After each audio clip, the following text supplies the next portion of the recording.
ইরানের বিরুদ্ধে ১২ দিন ধরে টানা বোমা হামলা চালিয়ে কি পেল ইসরায়েল? যুদ্ধবিরতির পর প্রশ্ন উঠছে, বেনিয়ামিন নেতানিয়াহুর ঘোষণা করা লক্ষ্যগুলো আদৌ পূরণ হয়েছে কিনা। বিশ্লেষকরা বলছেন, বাস্তবে ব্যর্থতার দায় এড়াতে পারছে না তেল আবিব।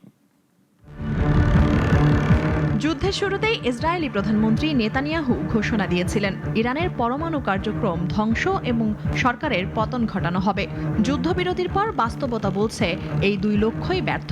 ইরানের পরমাণু কর্মসূচি ধ্বংস হয়নি, যুক্তরাষ্ট্রের হামলায় ফোর্দো কেন্দ্রের ইউরেনিয়াম মজুদ ক্ষতিগ্রস্ত হয়নি বলেই ধারণা। তেহরান আগেই নিরাপদে সরিয়ে ফেলেছিল ফিশনযোগ্য উপাদান, তাই ইরানকে বিবৃত করা শুধু কাগজে কলমেই থেকে গেছে। সরকার পতনের উদ্দেশ্য ধাক্কা খেয়েছে ইসরায়েল। বিপ্লবী গার্ডের কয়েকজন জ্যেষ্ঠ কর্মকর্তাকে হত্যা করে সরকার বিরোধী আন্দোলন জোরদার করতে চেয়েছিল তারা। উল্টো ইরানি জনগণ সরকার বিরোধী হলেও নিজেদের রাষ্ট্রের পাশে এসে দাঁড়িয়েছে।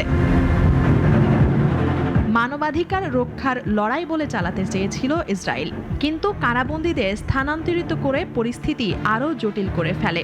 রাষ্ট্রীয় টেলিভিশনেও হামলা চালিয়ে ইরানকে আন্তর্জাতিক সমর্থন জোগাতে সহায়তা করেছে ইসরায়েল, এমনটাই বলছেন বিশ্লেষকরা। যুদ্ধজয়ের প্রোপাগান্ডা ছড়ালেও বিশ্ববাসী ইসরায়েলের দাবি প্রত্যাখ্যান করেছে। কেউ তেহরানের ইউরেনিয়াম সমৃদ্ধকরণ সম্পূর্ণ বন্ধের মতো কঠিন শর্তে রাজি হয়নি। ইরানের পাল্টা ক্ষেপণাস্ত্র বারবার ভেদ করেছে ইসরায়েলের জনপ্রিয় প্রতিরক্ষা ব্যবস্থা। রাজধানী সহ বহু শহরে হামলা চালিয়ে দেশটির অর্থনীতি কার্যত অচল করে দেয়। ইসরায়েলের ক্ষেপণাস্ত্র ফুরিয়ে যায়।